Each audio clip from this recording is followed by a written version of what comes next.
सोमवार का व्रत करो, चाहे मंगलवार का व्रत करो, चाहे बुधवार का व्रत करो, चाहे गुरुवार का व्रत करो, चाहे शुक्रवार का व्रत करो, चाहे शनिवार का व्रत करो, चाहे रविवार का व्रत करो, चाहे तीज का व्रत करो, चाहे चतुर्थी का व्रत करो, चाहे पंचमी का व्रत करो, चाहे छठ का व्रत करो, चाहे सप्तमी का व्रत करो, चाहे अष्टमी का व्रत करो, चाहे एकादशी, चाहे द्वादशी, चाहे प्रदोष, चाहे तुम्हारा मन पड़े जिसका व्रत करो। शिव महापुराण की कथा कहती है व्रत किसी का भी करो पर फल तो शंकर जी ही देते हैं।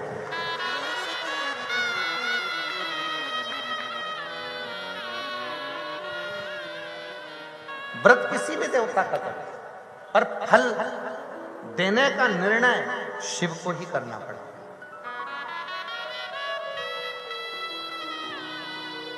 कैसे? तुम्हारे घर में फ्रिज रखा है, पड़ोसी को लेकर जाना है, तुमसे बिना पूछे उठा के ले जाएगा क्या? जम के बोलो जरा। नहीं। तुम्हारे घर में मिक्सर रखा हुआ है, पड़ोसी को, तुम्हारी मौसी के लड़के को ले जाना है, तुमसे बिना पूछे ले जाएगा क्या? नहीं। ये पृथ्वी किसकी? देवाधिदेव महादेव। अगर किसी भी देवता का तुम व्रत करोगे, उपास करोगे, तो पहले देवता वर देंगे। शंकर जी से पूछेंगे कि कमलाबाई ने मंगलवार का व्रत करा है, भैरू सिंह ने शनिवार का व्रत करा है, इसका फल देना है।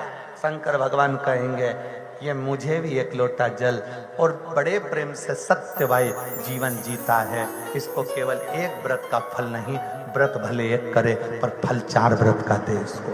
व्रत 4 व्रत का उसको फल दे।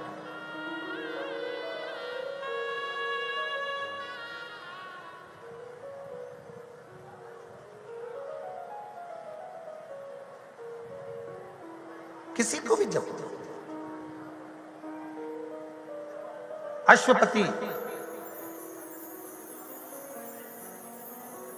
मध्य देश का राजा अश्वपति देवी की आराधना करते हैं, वर मांगते हैं मां जगत जननी के लिए, रोज मंदिर जाते हैं, रोज आराधना करते हैं, रोज तपस्या करते हैं, रोज।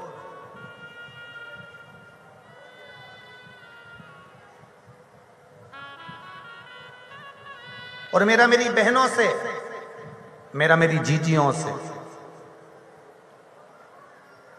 मेरे भाइयों से, मेरी बेटियों से निवेदन है, एक निवेदन करना चाहूंगा मेरी बेटियों से, मेरी जीजियों से, मेरी माताओं से, जब भी शंकर के मंदिर में अर्चना करने जाओ, लोटा भर के जल चढ़ाने जाओ, अगर तुम्हारे नगर में, तुम्हारे मोहल्ले में, तुम्हारे क्षेत्र में कहीं शंकर का मंदिर है और तुम अगर एक लोटा जल चढ़ाने के लिए जाती हो, तो मेरी माताओं के लिए यह विशेष है, मेरी जीजियों के लिए विशेष है, मेरी बेटियों के लिए विशेष है कि 3 स्थान शंकर के शिवलिंग में, 3 स्थान ऐसे हैं जहां का स्पर्श कर लेना चाहिए और अपने मन की कामना बाबा से कह देना चाहिए।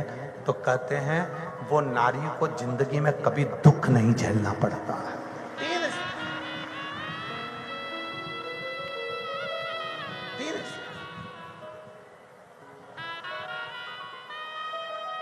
और बड़े शुद्ध भाव से,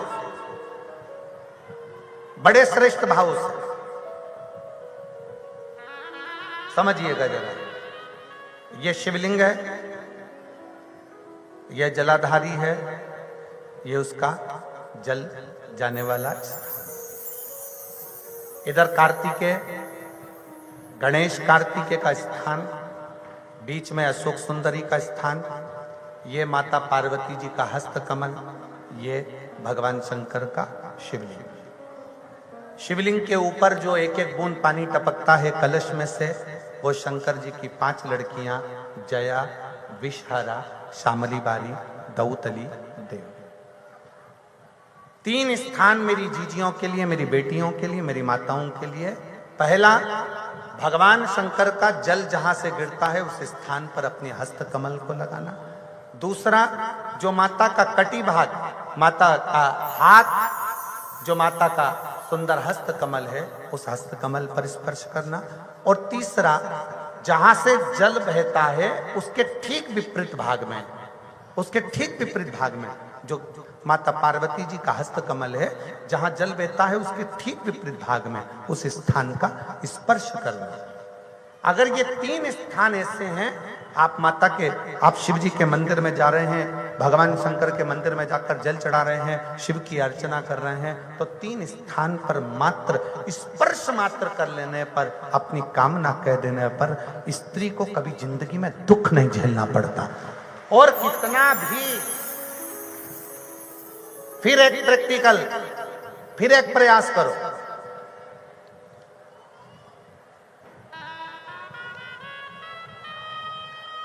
पहले तो मेरे जितने जीजा बैठे हैं, जितने मेरे पुरुष बैठे हैं, जितने मेरे जीजा उन बैठे हैं, उनसे निवेदन है, अपने आप में दृढ़ बनाओ कि मैं, हाँ, हम संकल्प नहीं दिलाएंगे, संकल्प दिलाने से कुछ नहीं होता, फालतू की बात है। हम दिला भी देंगे, तुम वापिस पहुंच गए तो ऐसा फालतू का माथा पच्ची हम करते रहे।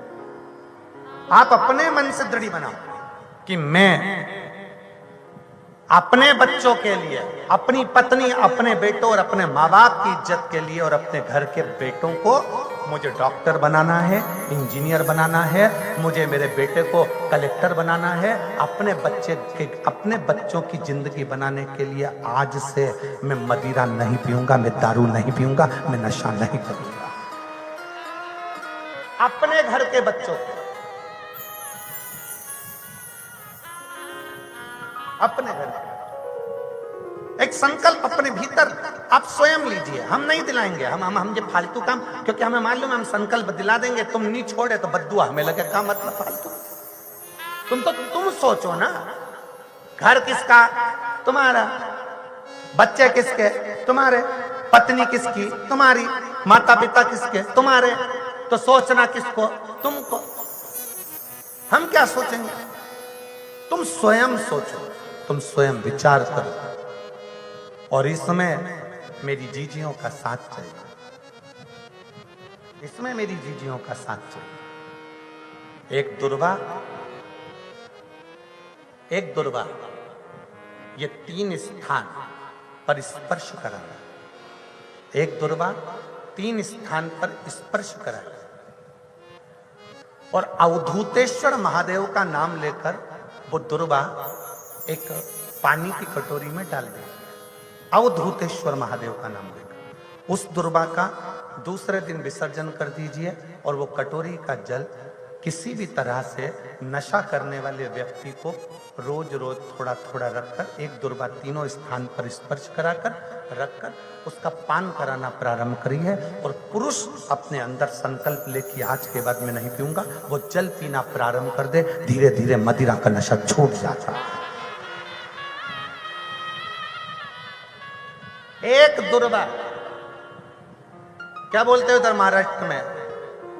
धूप की दुर्वा, दुर्वा बोलते हैं ना।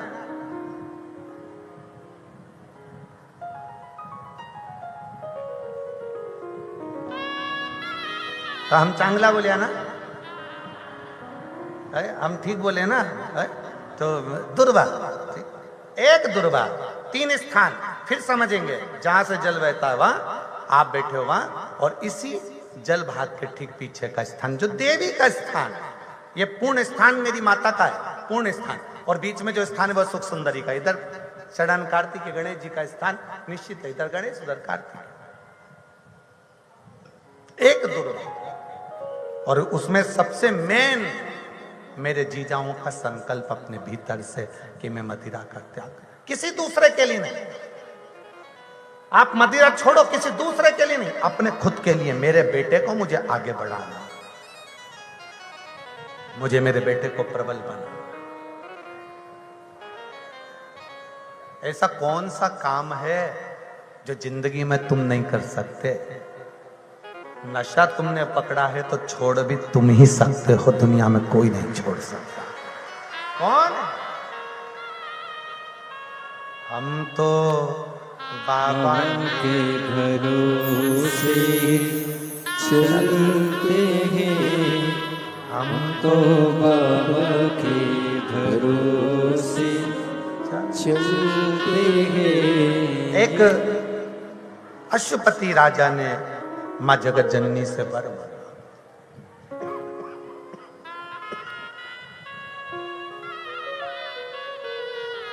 तब तक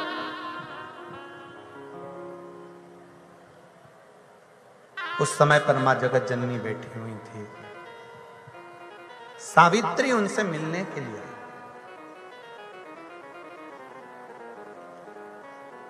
सावित्री, मेरा एक निवेदन सभी शिव भक्तों से है, अगर स्वीकार करें तो अच्छी बात है।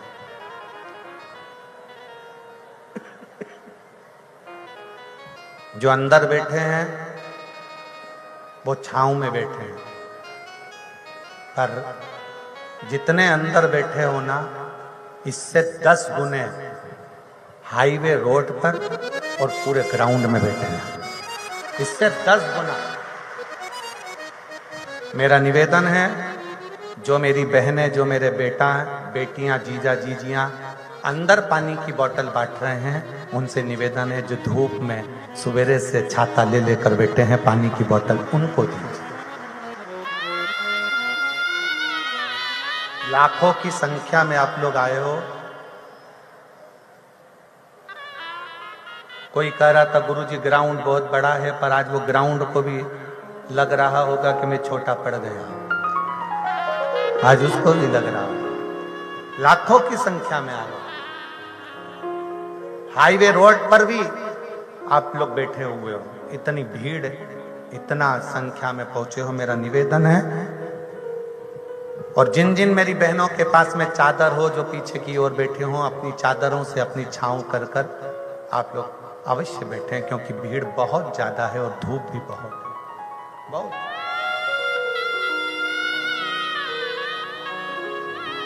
और मुझे उम्मीद है मेरे इस पवित्र प्रांगण के अंदर जितनी मेरी जीजियां बैठी हैं, उनके पास में तो पानी की बोतल होगी, मुझे मेरा विश्वास कहता है, क्योंकि मुझे मेरी जीजी और मेरे जीजा पे पूरा भरोसा है कि वो पानी की बोतल साथ लेकर चलते हैं। आप लोगों को पानी तो नहीं चाहिए? जम के तो बोलो, नहीं चाहिए ना? शिव तत्व लीजिए, शंकर की कथा, शिव कथा कह रही है, भगवान शंकर का संवाद कर रहा है। अश्वपति ने मां जगत जननी दुर्गा भवानी से मांगना चाहा, तब किया, साधना करी, मेरे घर औलाद नहीं है, मेरे घर संतान नहीं। मां अंबा जगदम्बा ने सावित्री को भेज दिया। मां भवानी दुर्गा ने सावित्री को भेजा, जाओ सावित्री, आज तुम जाओ और जाओ पता करो कि राजा अश्वपति को क्या चाहिए। क्या? जब कोई कामना कर कर आप भगवान शंकर की आराधना करते हो, जब किसी कामना के साथ आप भगवान शंकर की आराधना में डूबते हो, उस समय पर केवल शिव ही नहीं, 33 कोटि देवता भी आपकी कामना को पूर्ण करते हैं। 33 कोटि शिव तत्व, शिव औघड़ी है।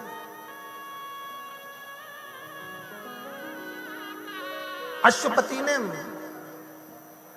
मध्य देश के राजा अश्वपति ने मांगा कि हे मां, मेरे घर में बच्चा नहीं, संतान नहीं। आज आई है सावित्री मां,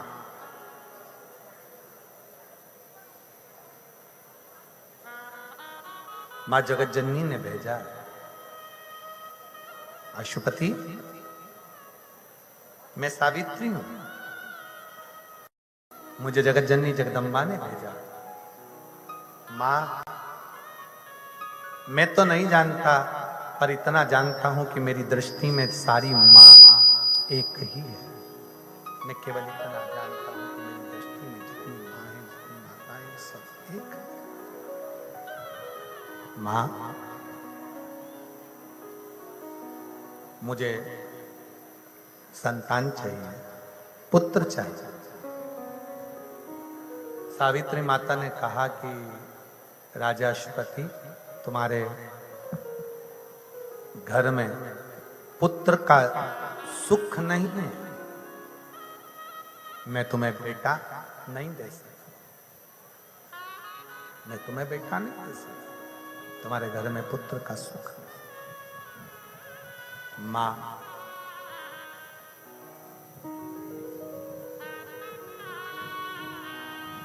क्या मैं बिन औलाद के रहूंगा? सावित्री माता ने कहा कि बिन औलाद के तो नहीं, पर मैं तुम्हें वर देती हूं कि तुम्हारे बेटे की जगह तुम्हारे घर में एक बेटी जन्म लेगी। एक बेटी का जन्म।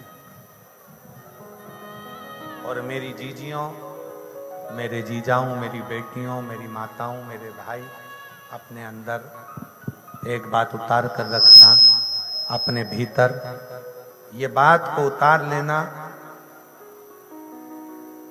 बेटा भाग्य से होता है और बेटी सौभाग्य से होती है। भाग्य को 100 गुना कर लीजिए तो समझना कि तुम्हारे घर में बेटी ने जन्म,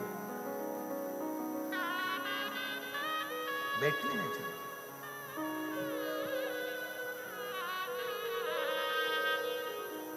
बेटी जन्म लेगी। और सुनो अश्वपति, वो बेटी साधारण नहीं होगी। मैं सावित्री खुद तेरे घर में एक बेटी के अंश के रूप में जन्म लूं। मेरे आशीर्वाद से बेटी हो रही है तो वो बेटी साधारण नहीं होगी, वो बेटी साज नहीं होगी। उसका भी तेज पुंज, उसकी भी आकर्षणता, उसकी भी सुंदरता, उसकी भी तनुता, उसकी भी सुंदरता, उसका तेज, उसका भाव मेरे जैसा ही रहेगा। और सुन अशुपति, उसका नाम तो मेरे ही नाम पर सावित्री हो, मेरे ही नाम। अश्वपति के घर में 9 महीने पूर्ण होने के बाद में एक बेटी ने जन्म लिया। भगवान भोलेनाथ, एक बेटी ने जन्म लिया। 9 महीना पूर्ण हुआ, एक बेटी का जन्म हुआ, जिसका नाम सावित्री रखा। सावित्री बेटी धीरे धीरे बड़ी होने लगी। विवाह की चिंता व्यापने लगी। किससे करा गया? पूरे नगर में, राजघरानों में सूचना हो गई कि राजा के घर में, जो अश्वपति के घर में लड़की हुई है, वो कोई देवी है।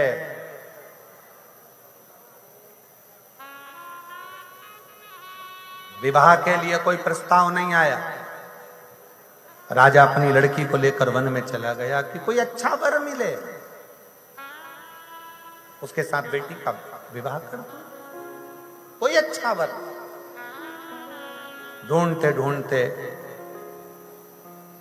जंगल में बेटी से कह दिया कि अब तू जा, तुझे जो श्रेष्ठ वर लगता हो, अपने धर्म के अनुकूल वो वर ढूंढ। बेटी गई। थोड़ी देर बाद अश्वपति बैठे ही थे कि सामने से देवर्षि नारद का आगमन हो गया। देवर्षि नारद का आगमन हुआ। नारद जी बात कर रहे थे, इतनी देर में सावित्री का आगमन हुआ। अश्वपति, नारद जी बोले, ये लड़की कौन है? ये कन्या कौन है? कहा, ये मेरी बेटी सावित्री है। अच्छा, बड़ी सुंदर है, बड़ा तेज है, इसका विवाह क्यों नहीं करते? अरे महाराज, विवाह के लिए तो हम आए हैं। मैंने मेरी बेटी से कहा था कोई उत्तम वर देख ले। आज मेरी बेटी उत्तम वर देख कर आई है, उसके चेहरे की रौनक बता रही है। सावित्री देवर्षि नारद को प्रणाम करती हैं। नारद जी, मैं आपको प्रणाम करती हूँ। क्या तुमने वर ढूंढ लिया? हाँ, मैंने वर ढूंढ लिया। ध्रुमसेन राजा, जो जंगलों का राजा है, वन में रहने वाला एक राजा, जिसके राज्य को दुनिया के लोगों ने छुड़ा लिया, आक्रमण कर कर वो वन में रहता है। उसके नेत्रों को भी किसी ने छुड़ा लिया। उसका एक बेटा है जिसका नाम सत्यवान है। सत्यवान, जैसे ही सुना सत्यवान का नाम, जैसे ही सत्यवान का नाम सुना, देव ऋषि नारद करताल बजाकर बोले श्रीमन नारायण श्रीमन नारायण। अरे अश्वपति, तुम्हारी बेटी को समझाओ, वो लड़का ठीक नहीं है। आज ही के दिन 1 वर्ष पूर्ण होने पर आज ही के दिन वो मर जाए, आज ही के दिन मरेगा। उसका तो 1 वर्ष है और लड़की को समझाओ कि दूसरा वर देख ले। सावित्री कहती है नहीं पिताजी, मैंने तो उसको पति मान लिया है, अब तो मैं विवाह करूंगी तो उसी से करूंगी, अन्यथा किसी से नहीं करूंगी। मैंने उसको अपना मान लिया, अब मैं विवाह दूसरे से क्या करूं, मैं तो करूंगी तो उसी से, मुझे दूसरे से विवाह नहीं करना है, मुझे दूसरे से विवाह नहीं करना है। खूब समझाया। देव ऋषि नारद ने कहा तुम्हारी बेटी के भाग फूट गए हैं अश्वपति।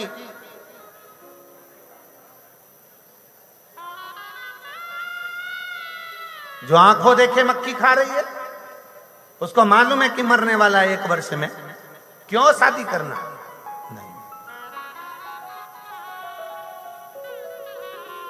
सावित्री ने एक बात बड़ी सुंदर कही, नारद जी तुमने तो मेरा भाग्य बता दिया कि मेरा पति 1 साल में मरेगा। किसी लड़की का विवाह हो रहा हो, किसी लड़की की शादी हो रही हो और उस लड़की को मालूम ही नहीं कि उसका पति क्या है, कितना जिएगा, कैसा रहेगा, सुख है दुख है, उसको क्या मालूम? तुमने तो मेरा भाग्य बता दिया। एक बात बताओ मेरी जीजियों, विवाह के पहले तुम सबका भाग्य बताने वाला कौन था? कोई आया था भाग्य बताने? नहीं।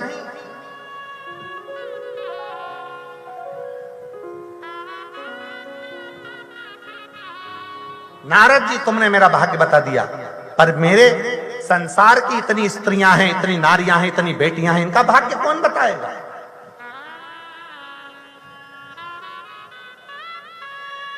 कौन देखेगा? अश्वपति नारद जी के हाथ जोड़ लिए। नारद जी भी सोचे कि ये तुम मुझसे प्रश्न कर रही है, और बड़ा भयंकर प्रश्न देव ऋषि नारद के सामने खड़ा हो गया, बड़ा भयंकर प्रश्न। वट सावित्री का व्रत करने वाली स्त्रियां, नारियां, माताएं, कन्याएं, ये जान लें कि आपने सत्यवान और सावित्री की कथा तो बहुत सुनी होगी, बहुत स्मरण किया होगा, पर सावित्री ने जो नारद जी से ये शब्द कहा कि मेरा भविष्य तो आपने बता दिया, मेरा भाग्य तो बता दिया कि मेरा पति 1 साल बाद मरेगा। संसार में ऐसी कई लड़कियां हैं, संसार में कई ऐसी स्त्रियां हैं, संसार में कई नारियां ऐसी हैं जिनका भाग्य बताने वाला कोई भी नहीं। कौन बताएगा क्या होगा उसका? नारद जी के मस्तिष्क में वो बात बैठ गई कि आखिर ये प्रश्न बड़ा भारी, प्रश्न बड़ा।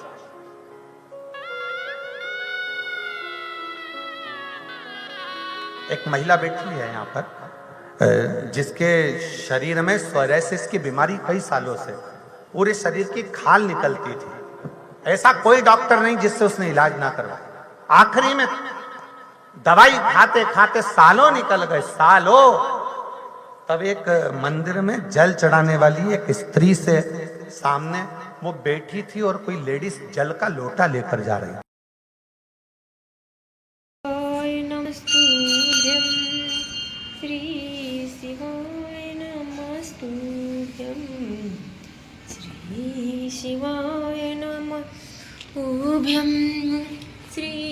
शिवाय नमस्तुभ्यं, श्री शिवाय नमस्तुभ्यं, श्री शिवाय नमस्तुभ्यं, श्री शिवाय नमस्तुभ्यं, श्री शिवाय नमस्तुभ्यं, श्री शिवाय नमस्तुभ्यं श्री शिवाय नमस्तुभ्यं। ओम नमो भगवते वासुदेवाय नमः। नमः शिवाय बोलो नमः शिवाय, हरे हरे भोले नमः शिवाय। नमः शिवाय बोलो नमः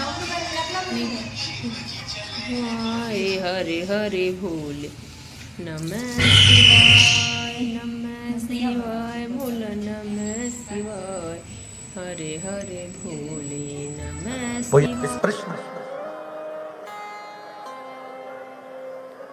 सावित्री जी कहती हैं नारद जी से, नारद जी तुम कहते हो कि नारद जी आप बोल रहे हो कि तुम्हारा पति आज ही के दिन 1 वर्ष में चला जाए, आज ही के। नारद जी संसार में से कितनी स्त्रियां हैं, संसार में ऐसी कितनी नारियां हैं, संसार में कितनी कितनी बेटियां, कितनी कितनी नारियां हैं जिनका भाग्य कोई बताने वाला नहीं है कि उनके साथ में होगा क्या, क्या होगा।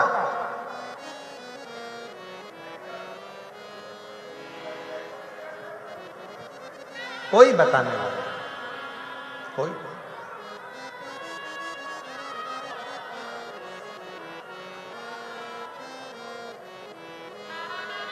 नारद जी के मन में ये बात अड़ गई, देव ऋषि नारद के हृदय में ये बात चुभ गई। नारद जी चल दिए।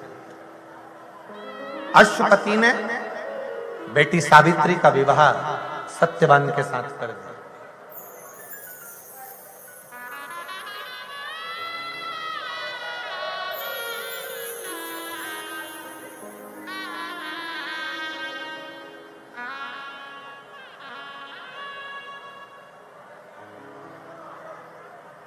और जब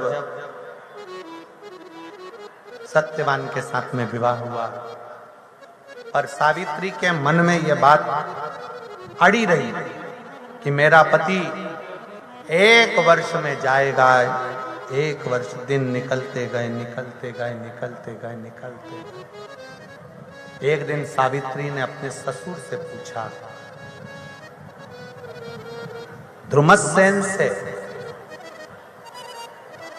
राजा ध्रुमसेन से पूछा कि महाराज ससुर जी, पिताजी एक बात पूछना है। देखिए आज बड़ी सावधानी से कथा सुनिएगा, सोमवार प्रदोष और शिवरात्रि की कथा है। जितने भी यजमान बने हैं उनसे भी निवेदन है, ज्यादा दिखावे के चक्कर में मत पड़ना कि आरती के चक्कर में ऊपर जाना है तो अपने को कथा छोड़ दें। अपन पूरी कथा का रसतत्व ग्रहण करिए। आरती तो जहां पर बैठ के भी करोगे तो शिव स्वीकार कर ले। बहुत सावधान रहिए। बार बार ये मौका नहीं लगेगा, बार बार ये मौका नहीं आ सकता, इसको विशेष ध्यान रखिएगा, विशेष। और आपसे ज्यादा जरा ध्यान रखो कि ये धूप में जो बैठे हैं सुबेरे 7-8 बजे से, जो एक जैसी छांव नहीं है उनके ऊपर, धूप में एक जैसे बैठे हैं छोटे छोटे बच्चे। जरा देखो, आप लोग एलईडी पर या टीवी पर नजारा देख रहे होंगे, जो धूप में बैठे हुए चिलचिलाती सुबह से छोटे बच्चे, बुजुर्ग, बड़े, अंदाजा लगाइए कि कितने विश्वास के साथ बैठे होंगे। बहुत सावधानी से सुनिए। और हम भी साकरी की इस पवित्र भूमि से कहते हैं, आप जितने विश्वास से आज कथा सुन रहे हो, ये हमारा विश्वास कहता है कि 3 महीने के अंदर तुम्हारा भी पत्र इस व्यासपीठ पर जरूर मिलेगा। भरोसा रखिए।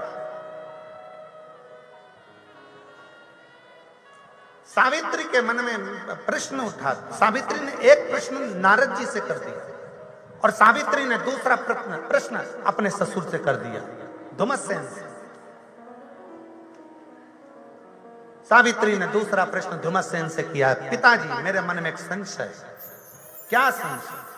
संशय यह है कि आपका राज्य कैसे चला गया? तो कहा पास के नगर के राजा ने आक्रमण कर कर मेरा राज्य ले लिया और मेरी आंखों को भी फोड़ दिया, मेरे नेत्र भी छीन लिए, मैं अंधा हूं। दुनिया का कोई व्यक्ति अगर आपको बर्बाद कर देता है तो चिंता ना करना, आप शंकर पर विश्वास पूर्ण रखना, वापिस आबाद हो जाओगे। कोई बर्बाद कर कर चला जाए तो क्या आश्रित है? आप सीहोर वाले महाराज को सुनने के लिए नहीं आए हो, सीहोर वाले महाराज की कथा सुनने के लिए नहीं आए हो, आप शंकर जी की कथा शंकर जी के मुख से शंकर बनकर सुनने के लिए आए हो। कथा बाचने वाला भी शिव है, कथा करवाने वाला भी शिव है और कथा सुनने वाला भी। यहां सीहोर वाले महाराज का नाम नहीं लेना था, सीहोर वाला कुछ भी नहीं है। पंडित प्रदीप मिश्रा से कोई मतलब नहीं तुमको, तुम्हें शंकर से मतलब, शिव। और कुबेरेश्वर धाम 25 फरवरी को अगर सीहोर पहुंच रहे हो रुद्राक्ष महोत्सव में, तो ये विचार कर कर आना कि तुम सीहोर वाले महाराज के नहीं जा रहे हो, तुम अपने बाप के घर कुबेरेश्वर महादेव के पास आ रहे हो। और विदाई देगा कौन? अगर हम कुबेर भंडारी के दरवाजे पर जाएंगे, कुबेरेश्वर बाबा की भूमि पर रुद्राक्ष महोत्सव में पहुंचेंगे, 7 दिन सेवा करेंगे, कथा सुनेंगे, मां हमारी विदाई कौन देगा? सीहोर वाले महाराज के सामर्थ्य तो नहीं कि विदाई में कुछ दे दे, विदाई में तो मेरा काल अधिपति स्वयं शिव देता है, मेरा महाकाल राजा क्या देगा, कैसे देगा, कब देगा, वो उस पर निर्भर है। महाराज सावित्री ने प्रश्न किया अपने ससुर से कि तुम्हारी आंखें कैसे चली गई? मेरे जिनने मेरा राज्य लिया उन्होंने मेरी आंखें छीन ली, छुड़ा।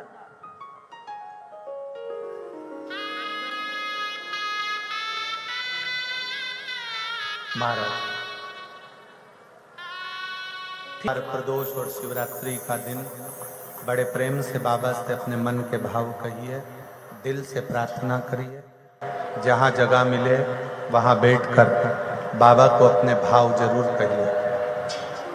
बड़ी दूर दूर से आप लोग आए हैं, बाबा से प्रार्थना करो जिससे बाबा आपके मन के मनोरथ पूर्ण करें और जल्दी से जल्दी बाबा आपका भी झोली खुशियों से भरकर एक पत्र व्यासपीठ पर जरूर भेजें। सभी अपने स्थान पर बैठकर बाबा को अपने मन के भाव अवश्य कहें, दिल से बाबा को प्रार्थना करिए, हृदय से कहिए, साथ में बोलिएगा।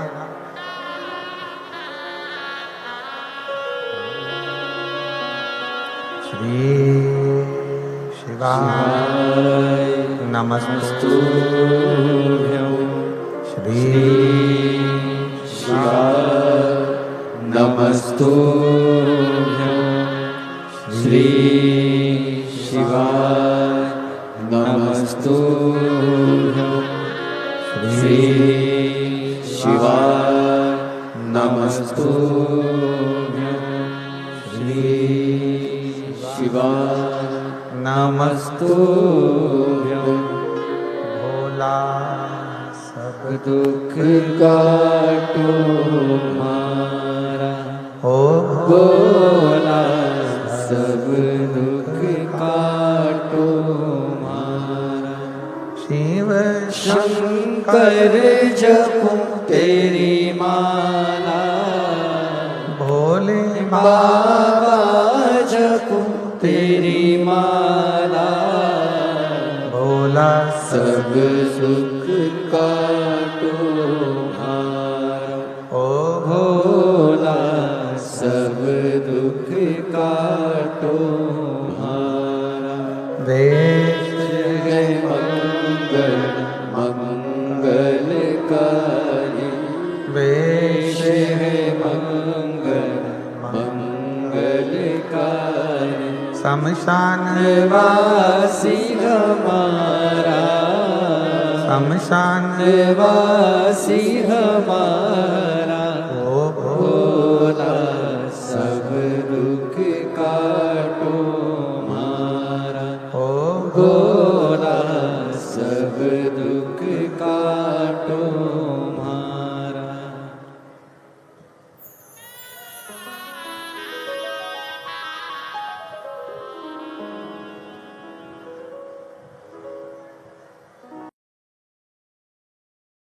तुभ्यं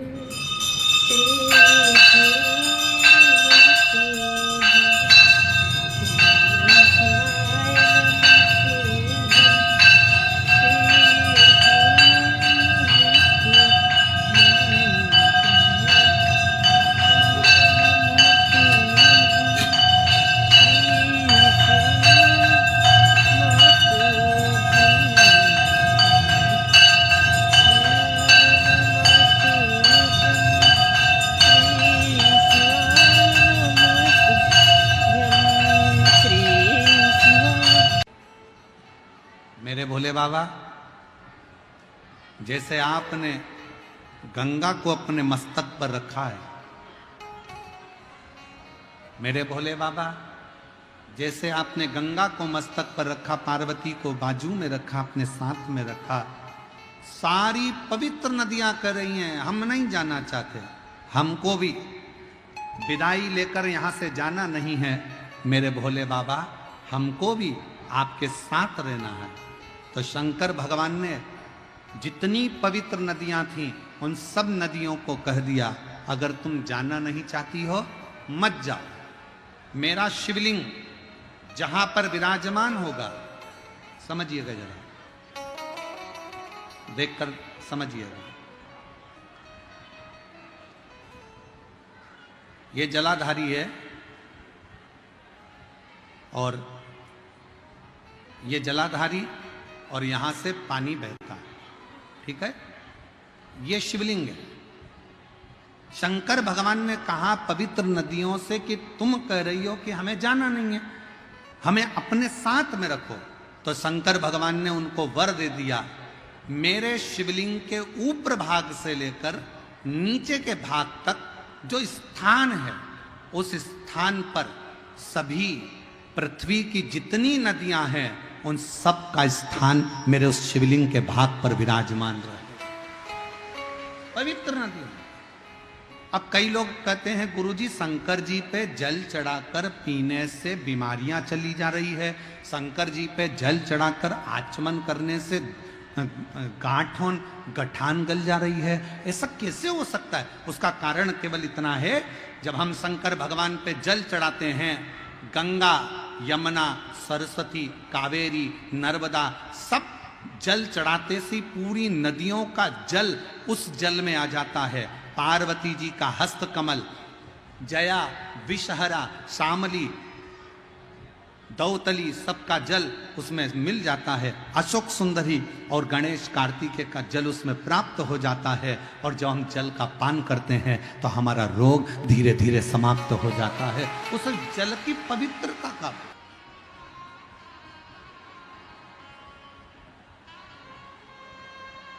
एक संबंध शिव से जोड़िए, एक संबंध भगवान शंकर से जोड़िए, एक संबंध भगवान से जोड़ने का प्रयास करिए। कई ऐसे भी हैं जो भगवान से संबंध जोड़कर भी भगवान के नहीं हो पाए। ध्यान लगाकर सुनिए।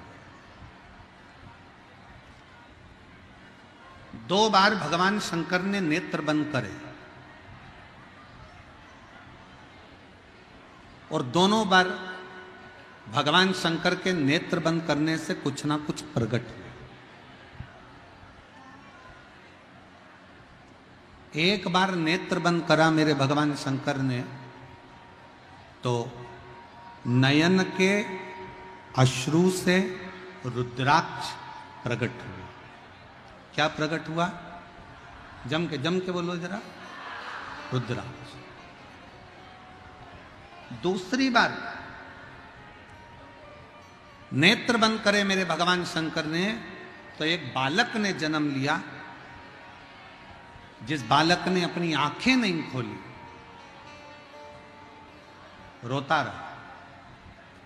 पार्वती जी ने देखा कि छोटा सा बालक है, तो मां जगतजननी जगदम्बा ने उसको गोदी में उठाया, अपना पुत्र मान।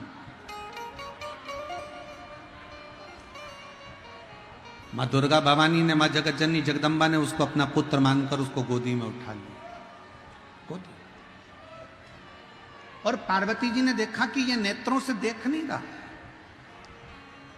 पार्वती जी ने देखा कि ये नेत्रों से देख नहीं रहा, ये नेत्रों से देख नहीं रहा है, तो ऐसा लगा कि ये आंख से अंधा है, नेत्र से विहीन है, आंख से अंधा। पार्वती जी ने उसका नाम अंधकासुर रख दिया। क्या नाम रखा? अंधकासुर। 2 बार मेरे देवादित्य महादेव ने नेत्र बंद करे, एक बार नेत्र बंद करा तो रुद्राक्ष प्रकट। 1 मुखी से लेकर 14 मुखी तक रुद्राक्ष का वर्णन शिव महापुराण में है। 1 मुखी से लेकर 21 मुखी तक रुद्राक्ष का वर्णन स्कंद पुराण में।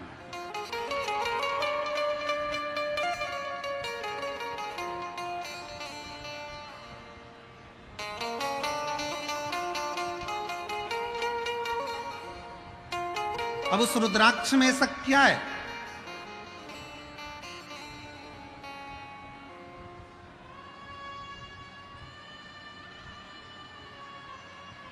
केवल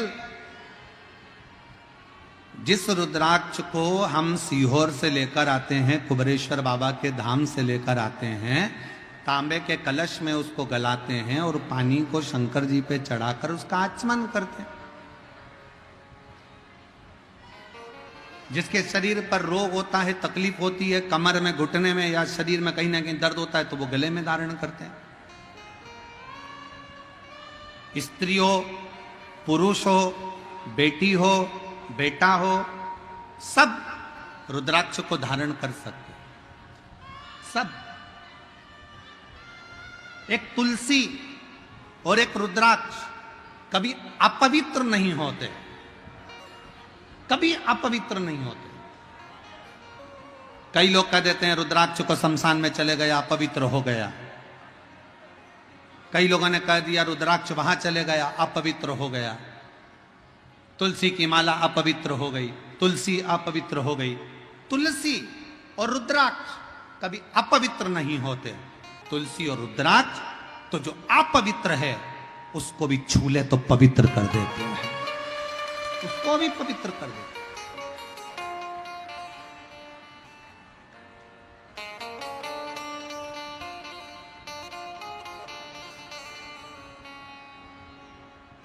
सीहोर में जिस रुद्राक्ष को आप लोग लेकर आते हो, वहां से झोली पसार कर, मांग कर, कंकर शंकर की भूमि पर पहुंचकर रात्रि विश्राम कर कर सुबह बाबा से जल चढ़ाकर प्रार्थना कर कर रोग मुक्ति के लिए लोग, शरीर कष्ट से निवारण के लिए लोग रुद्राक्ष लेकर आते हैं। रुद्राक्ष। कई लोग कहते हैं गुरुजी रुद्राक्ष तो नेपाल में भी बहुत है, काशी में भी बहुत है, सारी दुनिया में रुद्राक्ष है, पर सीहोर का रुद्राक्ष ही इतना बल क्यों रखता है, इतना प्रबल क्यों होता है? हम कहेंगे सीहोर का रुद्राक्ष आपको जो दिया जाता है उसको गंडकी रुद्राक्ष कहते हैं।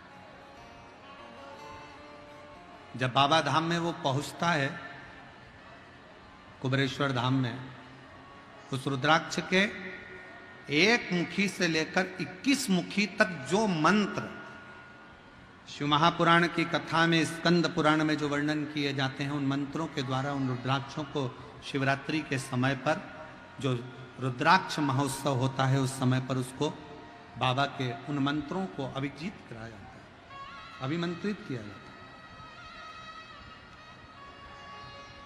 और फिर उन रुद्राक्ष को कहीं अभिमंत्रित करने की जरूरत नहीं पड़ती, सीधे आपने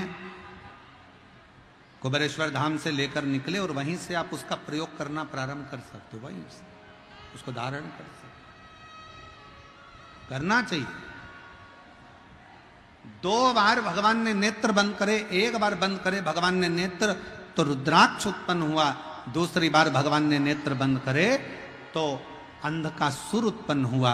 अंधकासुर जैसे ही जन्मा, अंधकासुर जैसे ही पैदा हुआ, अंधकासुर को गोदी में लिया और अंधकासुर को गोदी में लेकर मां पार्वती जी ने उसको गोदी में लेकर कहा कि ये मेरा पुत्र है, ये मेरा पुत्र है। और शंभु शरणे पड़ी मांगू घड़ी रे दुख का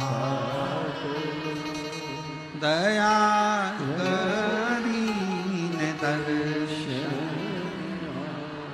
ओ शंभु शर मांगू घड़ी रे दुख का दया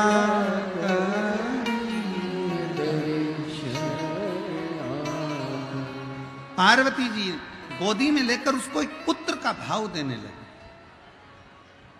पार्वती जी ने उसको गोदी में लिया और अपना बेटा मानने लगे। और शिव जी कह रहे हैं पार्वती सुनो, इस अंधकासुर को समुद्र में डाल दो, फेंक दो इसको समुद्र के अंदर। पार्वती जी बोली प्रभु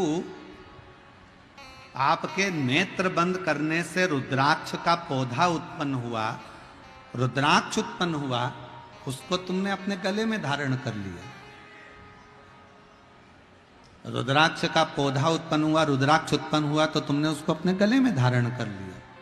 और नेत्र बंद करने से जो अंधकासुर उत्पन्न हुआ उसको समुद्र में फेंकने की बात करते हो, समुद्र में डालने की बात करते हो। ये कहां की रीति है? शिव जी कह रहे हैं पार्वती सुन, इस रुद्राक्ष को जिसको मैंने प्रकट किया कलयुग में, कलिकाल में, जिस रुद्राक्ष को मैंने नेत्र बंद कर कर खुद ने प्रकट करा, इस अंधकासुर को मैंने प्रकट नहीं किया।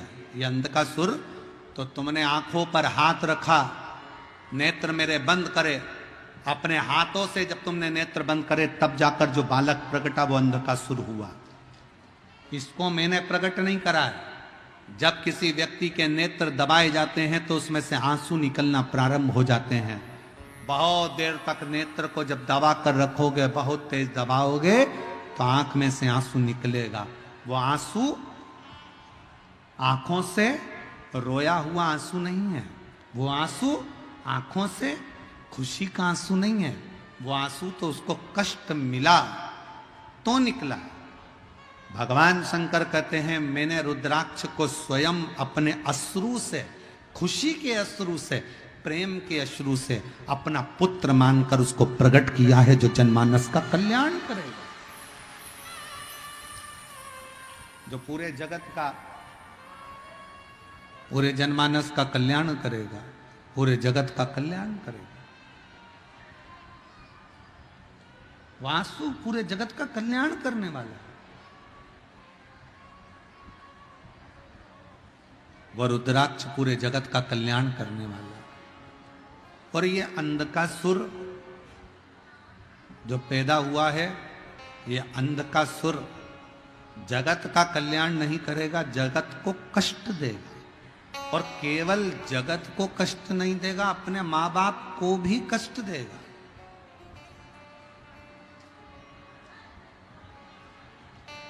और सुनिए कथा, बिहार की जितनी मेरी जीजियां बैठी हैं और जितने मेरे जीजा बैठे हैं और जितनी मेरी बेटियां बैठी हैं, जितने मेरे भाई बैठे हैं, जितने मेरे पिता, जितनी मेरी माताएं बैठी है, भगवान शंकर से अगर औलाद मांगना, भगवान शंकर से अगर बच्चा मांगना, भगवान शंकर से अगर पुत्र मांगना, तो शंकर जी को पहला शब्द कहना, बाबा हमको औलाद ऐसी देना जो हमारे बुढ़ापे में हमारी सेवा कर ले, ऐसी मत देना कि हमें वृद्धाश्रम में ले जाकर छोड़ दे।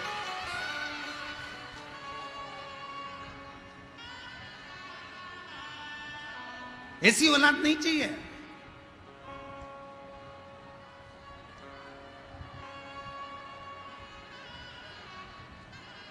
और आज कहने में संकोच नहीं होगा, बिहार की धरा से, बिहार की पवित्र भूमि से सिंहेश्वर महादेव के इस पावन चरणों में बैठकर एक बात कहना चाहूंगा।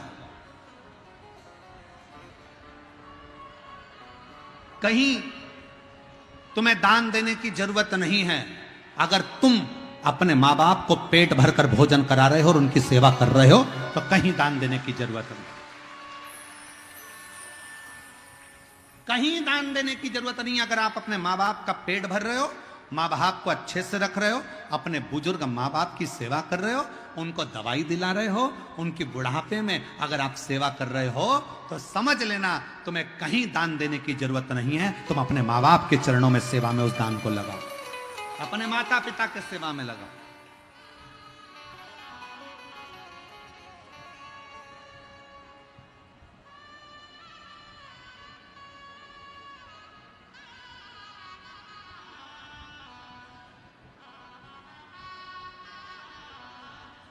पहले भारत की भूमि पर गौशालाएं थी क्या? जम के बोलो। पहले भारत की भूमि पर गौशाला नहीं होती थी।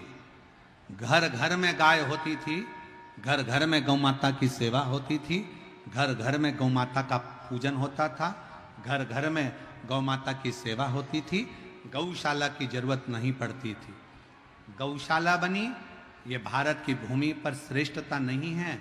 वो तो दुनिया के लोगों ने इस गौ माता को ठुकरा दिया, तो फिर गौ माता के लिए संतों ने, साधुओं ने, गुरुजनों ने, तपस्वियों ने गौशालाओं का निर्माण किया। तब निर्माण, पहले गौशाला नहीं होती थी। पहले घर घर में गौ माता की सेवा होती थी। पहले घर घर में संत, साधु, घर के लोग अपने घरों में गौ माता रखते थे। अब धीरे धीरे लोगों ने गौ माता को रखना बंद कर दिया तो गौशालाओं का निर्माण हो गया। और अब यह नया काम चालू हुआ वृद्धाश्रम का। पहले सत्य वचन आप सब बताओ, बुजुर्ग बुजुर्ग लोग बैठे हुए हैं इस कथा के मंडप में, बोलना ईमानदारी से, पहले के जमाने में वृद्धाश्रम होते थे क्या? घर में माँ बाप की सेवा सबसे बड़ी परमात्मा की सेवा मानी जाती थी, तो माँ बाप की सेवा में लोग लगे रहते थे। आज के जमाने में माता पिता का तिरस्कार कर कर उनको वृद्धाश्रम में भेज दिया जाता। श्रेष्ठ नहीं। आज आप अपने माँ बाप को वृद्धाश्रम में भेजो, कल तुम्हारी औलाद तुमको वृद्धाश्रम में भेजेगी। एक कथा आती है, एक पत्नी ने अपने पति से कहा, सुनो तुम्हारे पिताजी बहुत खांसते हैं, तुम्हारे पिताजी दिन भर खांसा करते हैं, बच्चों को पढ़ने में तकलीफ होती है। बेटे ने कहा क्या करना है? पिताजी को माली के कमरे में ठहरा दो। आगे माली का कमरा था, पीछे पिताजी के लिए माली का कमरा साफ करवा दिया, चौकीदार का कमरा साफ कराकर उसमें पिताजी को रख दिया। पिताजी से कहा, पिताजी तुम माना मती, तुम्हारी बहू तुम्हारे लिए भोजन लेकर आएगी, तुम्हारी बहू तुम्हारे लिए चाय लेकर आएगी, ये घंटी है, इस घंटी को बजा देना, तुम्हारी बहू तुम्हारे लिए खाना लेकर आ जाएगी। ठीक है बेटा, ठीक है। पिताजी ने घंटी बजाई, बहू चाय लेकर आई, पिताजी ने घंटी बजाई, बहू भोजन लेकर आई। एक बार चलते चलते समय निकल गया और 20-22 दिन बाद पिताजी ने घंटी बजाई पर बहू नहीं आई। खूब बजाई, नहीं। बेटे ने कहा था तुम अंदर कमरे में मत आना, घंटी बजाना। घंटी बजाते बजाते पिता प्यासा चक्कर खाकर जमीन पर गिर गया। शाम को ऑफिस से बेटा आया, उसने अपनी पत्नी से कहा क्यों पिताजी को चाय भोजन पानी दिया, क्यों उन्होंने घंटी नहीं बजाई? उनके पास रखा होगा। उन्होंने घंटी नहीं बजाई, उनके पास रखा होगा। बेटा दौड़कर बाप के कमरे में गया तो बाप तो जमीन पर पड़ा था। पानी का छींटा दिया। पापा उठो। पिताजी उठे। क्या बात है पापा, आपने घंटी नहीं बजाई? पिताजी बोले घंटी तो खूब बजाई, पर मुझे लगता है कि घंटी के तार को ऊंदरा ने, चूहे ने कतर दिया, घंटी बजती नहीं है। पिताजी को बेटा पानी पिलाता और पिताजी के प्राण छूट गए। अंतिम संस्कार किया गया। 13वें के दिन, 10वें के दिन घर की सफाई होने लगी। घर में 2 बेटे थे। एक बच्चे ने घंटी को अपनी जेब में रख लिया, दूसरे बच्चे ने घंटी के तार को अपनी जेब में रख लिया। मां ने झाड़ू लगाते लगाते पूछा, ये क्या कर रहे हो? बच्चे कहते हैं, मम्मी जैसे आपने दादाजी के लिए घंटी लगाई थी वैसे ही हम आपकी घंटी लगाएंगे, इसलिए तैयारी कर कर अभी रख रहे हैं। ये तैयारी कर कर हम रख रहे हैं। जो तुमने किया वो करेगा। भारत की भूमि पर यह वृद्धाश्रम ठीक नहीं है। अपने माँ बाप की सेवा करो। फिर निवेदन है, कहीं दान देने की जरूरत नहीं है। अगर तुम अपने माँ बाप को पेट भर कर भोजन करा रहे हो, उनकी दवाई करा रहे हो, उनकी सेवा कर रहे हो, तो कहीं दान करने की जरूरत नहीं है। तुम अपने माँ बाप की सेवा में लगा दो उसको, अपने माता पिता की सेवा, उनकी चाकरी में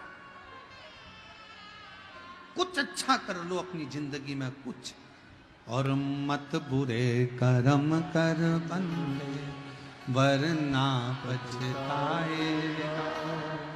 भगवान की आंखों से तू बच नहीं पाएगा, तू बच नहीं पाएगा।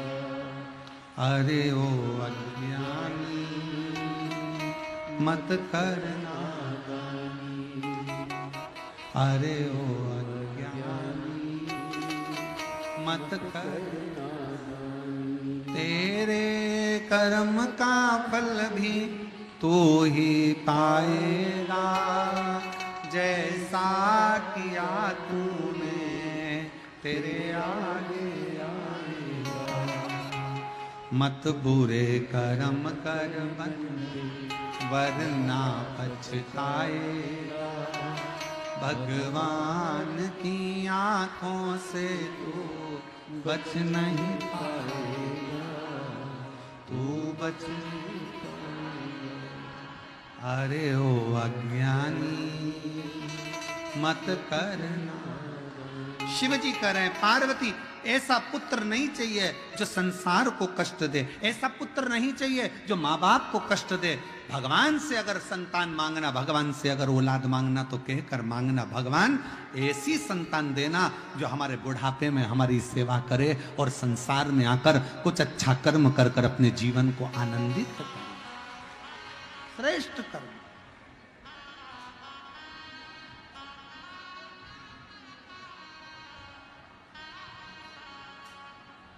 कुछ अच्छा करने। पार्वती जी फेंक दो इसको समुद्र के अंदर। पार्वती जी ने गले से लगा लिया, मैं इसको नहीं फेंक सकती, मेरा बेटा है। फेंको पार्वती समुद्र में इसको। पार्वती जी ने उठाकर समुद्र में शंकर जी के कहने पर फेंक दिया। समुद्र में बैठा था हिरण्याक्ष।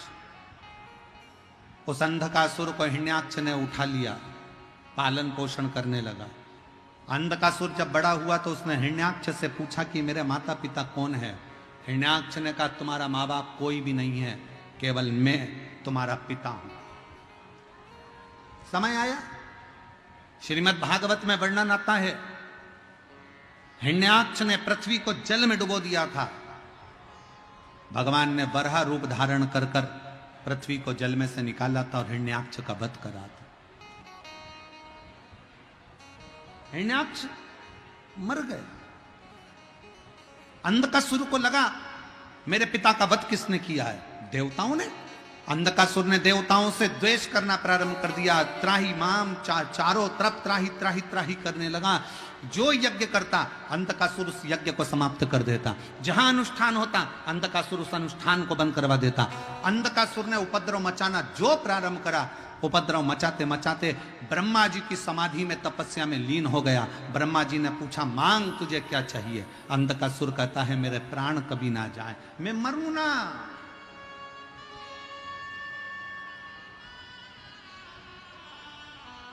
और ये आज की रीत नहीं है, पुराने समय से रीत चली आ रही, कोई मरना ही नहीं चाहता।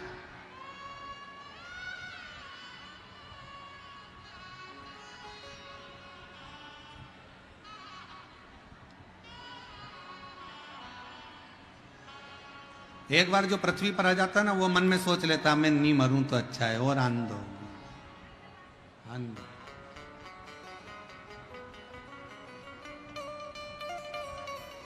शिव महापुराण की कथा कहती है, पैसे से ज्यादा प्रेम को जोड़ने का प्रयास करना। पैसे जोड़ के रखते हैं और गवर्नमेंट कभी भी बदल देती है, नोट चेंज। पर प्रेम जोड़कर रखोगे तो वो कभी नहीं बदलेगा, वो अंतिम समय तक काम आएगा, उसमें बदलाव नहीं आएगा। प्रेम जोड़िए, प्रेम। और बड़े बड़े नोट की तरह नहीं, चिल्लर की तरह जिंदगी जियो।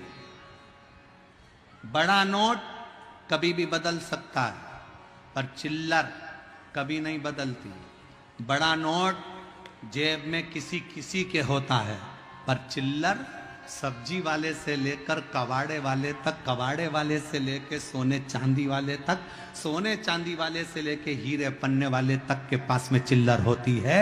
अपनी वैल्यू ऐसी बनाओ चिल्लर जैसी, जो तुम्हारे बिना किसी का काम ना चले और तुम्हें पहले आगे लिया। बड़े नोट की तरह नहीं।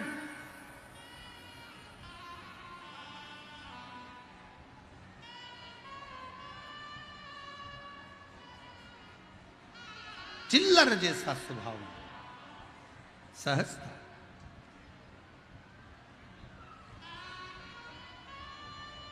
अंधकासुर ने तब किया, ब्रह्मा जी से वर मांग रहे हैं, मैं मरूं ना, मरना तो पड़ेगा,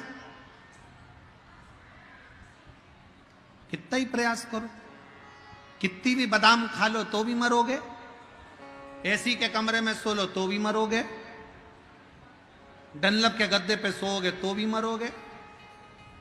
गुलाब जामुन, इमरती, जलेबी, भजिया, पकोड़ा, जो तुम्हारी मर्जी पड़ जाए, लिट्टी चोखा तुम्हारी मर्जी पड़ जाए, कितना ही खा लो फिर भी मरना है। आलू के पराठे खा लो, चाहे गोभी के पराठे खा लो तो भी मरना है। कितना भी ब्यूटी पार्लर में सज लो तो भी मरना है। कितना भी अच्छा घूम लो तो भी मरना है। तो फिर जब मरना ही है तो रोके क्यों मरे? स्माइल देकर अपनी जिंदगी को खुश होकर जियो, फुल एंजॉय कर। जरा सा किसी ने कुछ कहा और रोने बैठ गए, तुम्हारे भाई ने ऐसा कह दिया, तुम्हारी मम्मी ने ऐसा कह दिया, तुम्हारे पापा ने ऐसा कह दिया, तुम्हारे काका ने ऐसा कह दिया। नहीं नहीं, आग लगे बस्ती में, अपन रहो मस्ती में, क्या किसको रोइए, चादर तान के सोइए। कहा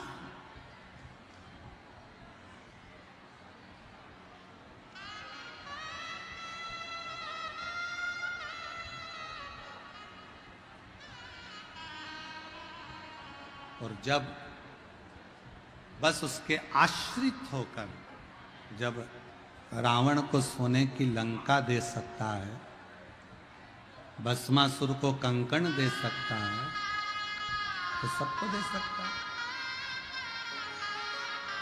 सबको सब कुछ प्रदान कर सकता है वो।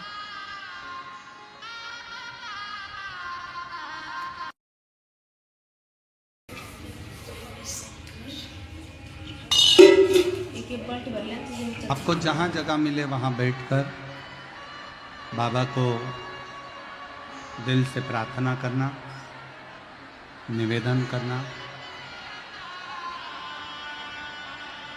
इस प्रार्थना को करने के लिए लोग कथा के पंडाल में आते हैं, और जो लोग ऊपर ऊपर बैठे हैं, गाड़ियों के ऊपर चढ़कर या दीवालों पर चढ़कर, खंभों पे चढ़कर बैठे हैं, उनसे निवेदन है, प्रार्थना करते समय अपना ध्यान रखना, नहीं तो तुम नीचे टपक जाओ। इसका विशेष ध्यान रखना कि तुम गिर ना जाओ, और दिल से बाबा को, अपने हृदय से बाबा को विनय करें, निवेदन करें, प्रार्थना करें।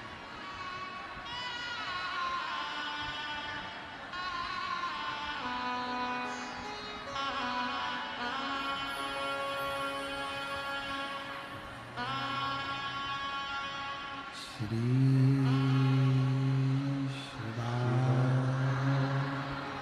नमस्ते श्री नमस्ते श्री नमस्ते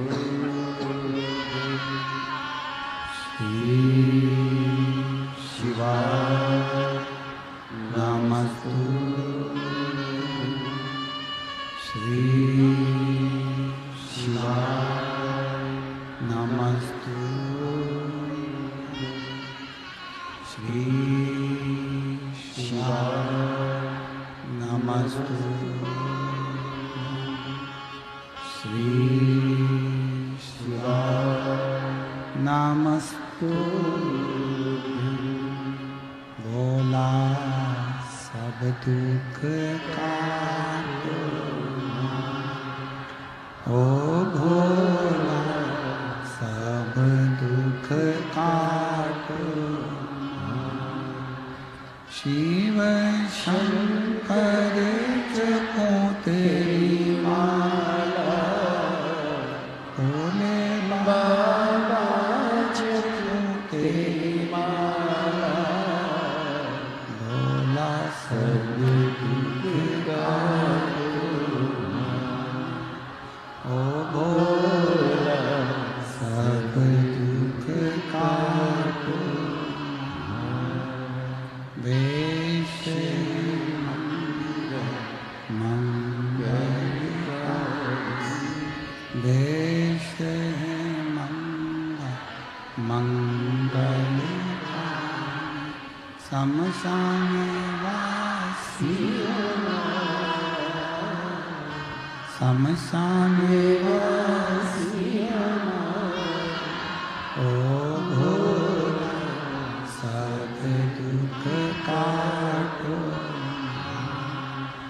ओ भोला सब दुख काटो।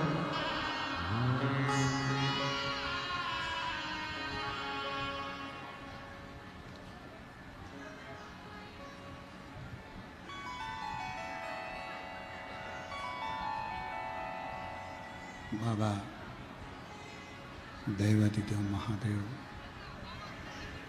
भगवान शिव ओगड़दानी त्रिकालदर्शी कैलाशी विनाशी शंकर मेरे बाबा की कथा कह रही है, भगवान का चरित्र कह रहा है, शिव महापुराण की कथा वर्णन कर रही है। अंधकासुर ने ब्रह्मा जी से वर मांगना चाहा कि मेरे प्राण छूटे, पर संसार में अगर हमारा जन्म हुआ है तो मृत्यु भी निश्चित है। ब्रह्मा जी ने कहा कि कोई और वर मांग लो, ये वर श्रेष्ठ नहीं। ब्रह्मा जी ने कहा कि कोई और वर मांगो। अंधकासुर को मालूम था कि मेरी कोई मां नहीं है, मेरा जन्म मां के गर्भ से नहीं हुआ। तो अंधकासुर ने वर मांगा कि अगर वर देना चाहते हो तो ये दो, जिस दिन मैं अपनी मां को गलत दृष्टि से देखूं उस दिन मेरे प्राण छूटे।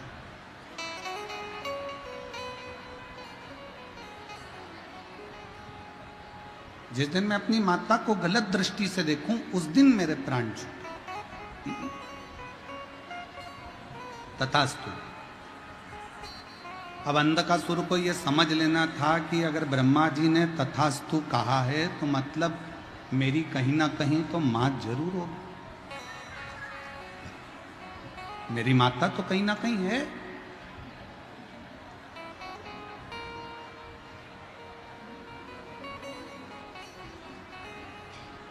अंधकासुर वापिस आ गए।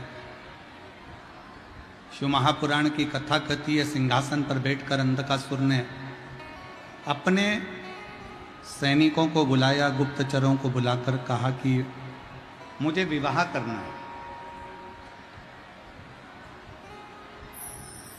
और मेरी शादी करने के लिए कोई अच्छी सुंदर कन्या को देख कर लो।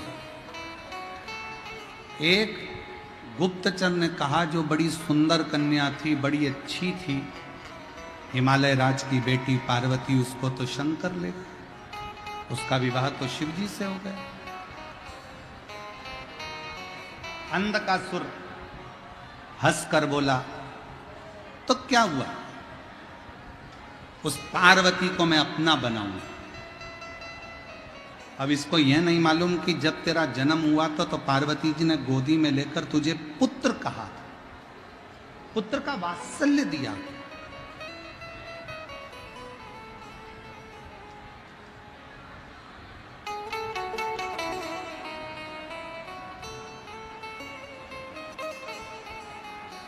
शिव महापुराण की कथा कहती है, जरूरी नहीं कि आप 4 वेदों का अध्ययन करो। संसार में ऐसे कई लोग हैं जो 4 वेद नहीं पढ़ पाएंगे।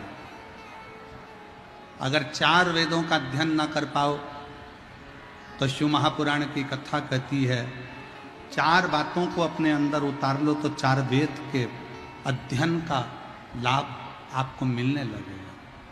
पहले नंबर पर है समझदारी, दूसरे नंबर पर है जवाबदारी, तीसरे नंबर पर है वफादारी और चौथे नंबर पर है ईमानदारी। ये 4 बातों का जो अध्ययन कर लेता है, 4 वेद के अध्ययन का फल प्राप्त। जरूरी नहीं कि 4 वेद पढ़ोगे तो वेद पाठी कहलाओ। किसी के हृदय की पीड़ा को तो समझो। शास्त्र खूब पढ़ लिया, वेद खूब पढ़ लिया, खूब अध्ययन कर लिया, खूब विद्वान बन गए, खूब विद्वत्ता धारण कर ली और किसी के दिल की पीड़ा को, किसी के मन की पीड़ा को, किसी के हृदय की पीड़ा को नहीं समझ पाए तो क्या मतलब। हमने पहले भी एक कथा में कहा था, हीरा के परखैया मिल सकते हैं, हीरा को परखने वाले मिल सकते हैं, पर पीड़ा को परखने वाले संसार में इतनी जल्दी मिल नहीं पाते। 4 वेदों का अध्ययन करा कि नहीं करा, पर 4 बातों का अध्ययन जरूर करो। समझदारी रखो अपने अंदर कि हम जिस परिवार में, हम जिस समाज में, जिस संप्रदाय में, जिस जगह पर हैं, वो हमारे लिए श्रेष्ठता हो। जवाबदारी रखिए। अगर थोड़ी सी भी जवाबदारी मिली है कि किसी को पानी पिलाना है, किसी को बिठाना है, किसी को खिलाना है, भोजन कराना है, बिठाना है, कोई जवाबदारी तुम्हारे ऊपर मिली है तो उसको निभाओ। उस जवाबदारी को पूरा रखो। और मैं सिंहेश्वर महादेव की इस समिति को, गौरी शंकर समिति को बहुत बहुत धन्यवाद देता हूं, जिन्होंने इस जवाबदारी को पूर्ण तरह से निभाया। और केवल समिति ने ही नहीं, पूरे सिंहेश्वर के आसपास के जितने दुकानदार हैं, जितने व्यापारी हैं, जितने भी लोग सिंहेश्वर में रहते हैं, इस मधेपुरा में रहते हैं, उन सब ने अपनी अपनी जवाबदारी को निभाया। तब जाकर यह कथा लाखों की संख्या में पहुंचकर सफलता की ओर बढ़ी। सबने निभाया।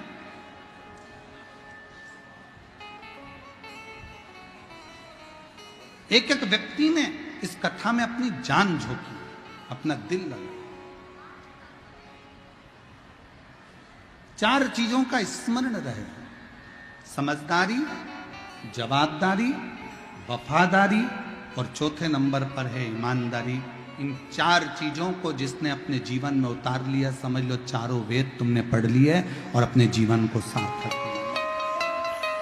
सार्थक।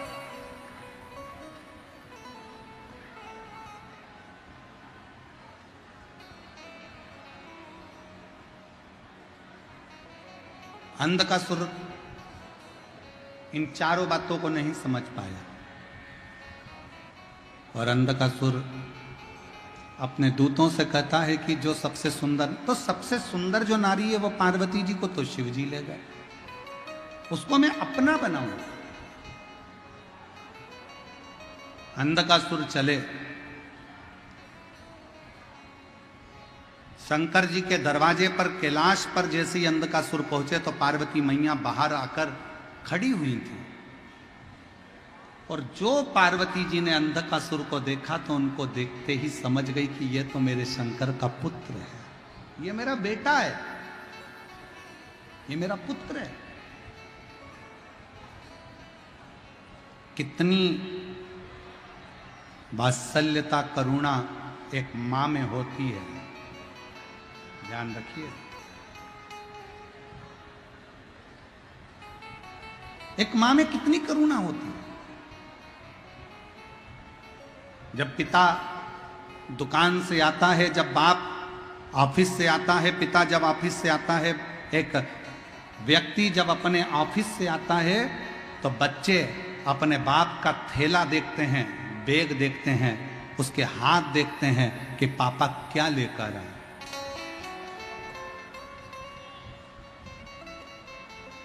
एक पत्नी जब पति आता है तो उसका मुख देखती है, उसका चेहरा देखती है,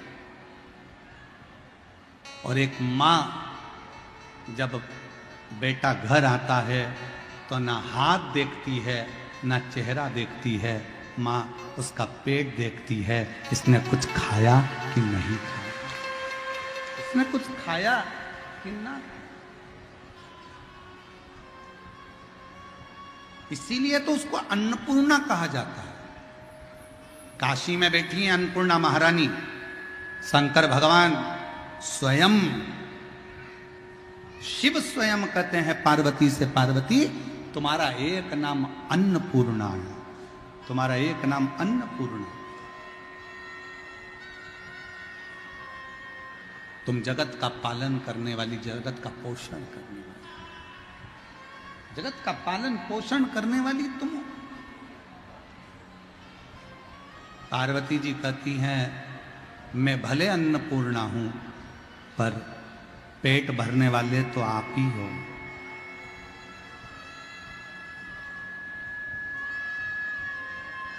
मैं भले अन्नपूर्णा हूं पर पेट भरने वाले तो आप।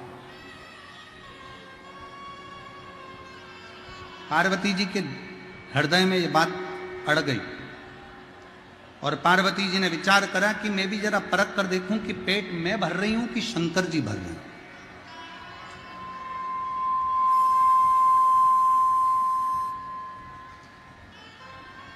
पेट भर कौन रहा है? पेट मैं भर रही हूं कि शिव जी भर रहे हैं? पार्वती जी,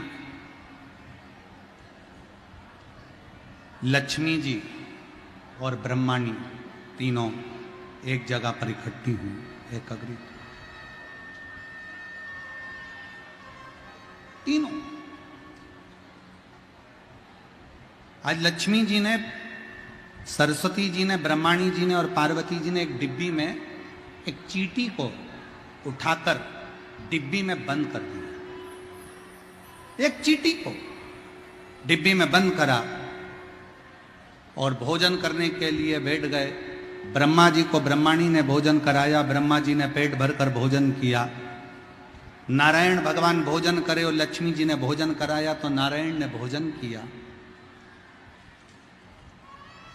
इतने में लक्ष्मी जी ने नारायण से कहा, प्रभु मैंने सुना है कि सबका पेट भरकर आप भोजन करते हो, पर आज तो कुछ भूल रहे हो आप। भगवान विष्णु कहने लगे, नहीं मैं कुछ भी नहीं भूल रहा, मैं तो सबका पेट भरकर ही भोजन कर रहा हूं। और पेट भरने की जवाबदारी तो मैंने शंकर भगवान को दी है। ब्रह्मलोक में जितने हैं उनका पेट ब्रह्मा जी भरेंगे, वैकुंठ लोक में जितने हैं उनका पेट भगवान नारायण भरेंगे, पर पृथ्वी पर मृत्यु लोक में अगर पृथ्वी पर कोई जन्म होता है तो उसका पेट भरने की जवाबदारी तो देवादिदेव महादेव की है।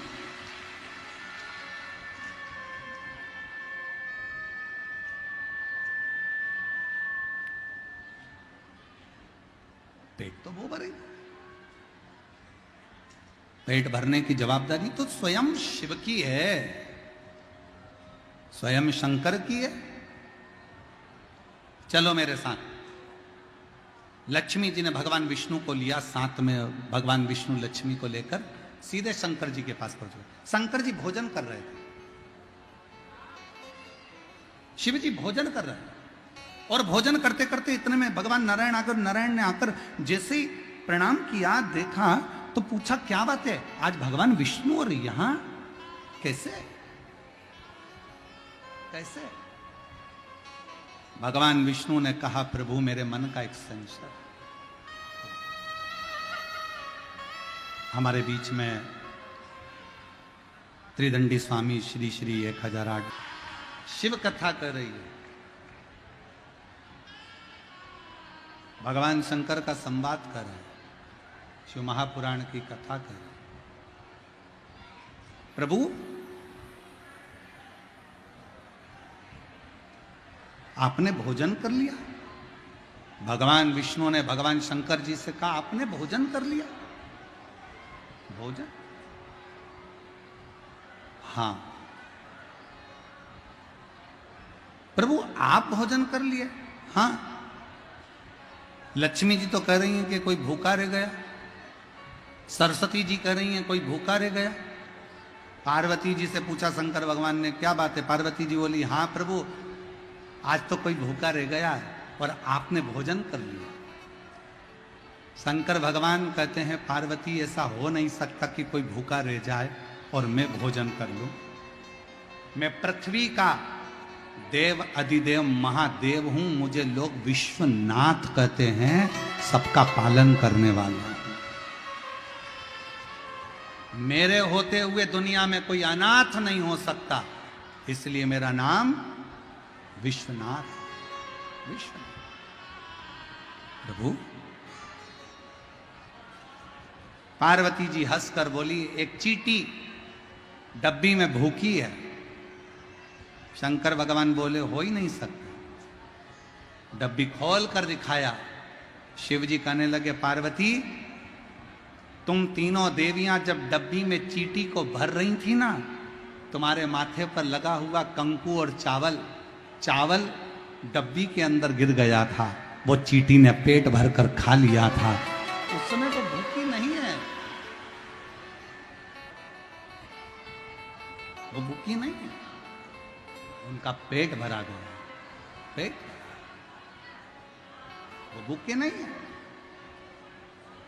मेरा शिव ब्रह्मा ब्रह्मलोक में, भगवान विष्णु वैकुंठ लोक में, पर मृत्यु लोक का देव अधिदेव महादेव भगवान शंकर इस संसार में जन्मे हुए, चाहे वो जलचर हो, चाहे वो थलचर हो, चाहे वो वायुचर हो, चाहे इस भूमंडल पर रहने वाला प्रत्येक मानव मनुष्य कोई भी हो, मेरे शिव सबका भरण पोषण करते हैं, सबके दुख को हरते हैं, सबका संकट हरते हैं और सब पर कृपा करते हैं। बोल बम का नारा है, सारी समस्या का हल श्री शिवाय। अपने भक्त का भगवान ध्यान है। अंध का सुर पार्वती जी को देखकर कहते हैं, मैं तुम्हें अपना बनाऊंगा। क्रोध आ गया। जैसे ही पार्वती जी ने अंधकासुर को देखा तो आंखों से नेत्र से नीर बहने लगे। ये मेरा पुत्र है, और आज बेटा अपनी मां को गलत दृष्टि से देख रहा है। बेटा पूत कपूत सुने हैं परना, माता सुनी। आज मेरा बेटा मुझे गलत दृष्टि से देख रहा है। शंकर जी को याद किया पार्वती जी, शिव जी ने उसी समय पर काल भैरव को प्रकट करा। काल भैरव प्रकट होकर उसी समय पर अंधकासुर का संहार कर दिया।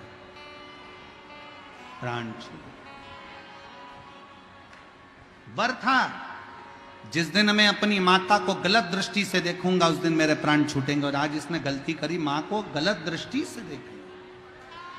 शिव कथा कहती है पराया धन पराई स्त्री का हमेशा सम्मान करें, उसको गलत दृष्टि से ना देखें, गलत विचार ना रखें, गलत सोच ना रखें।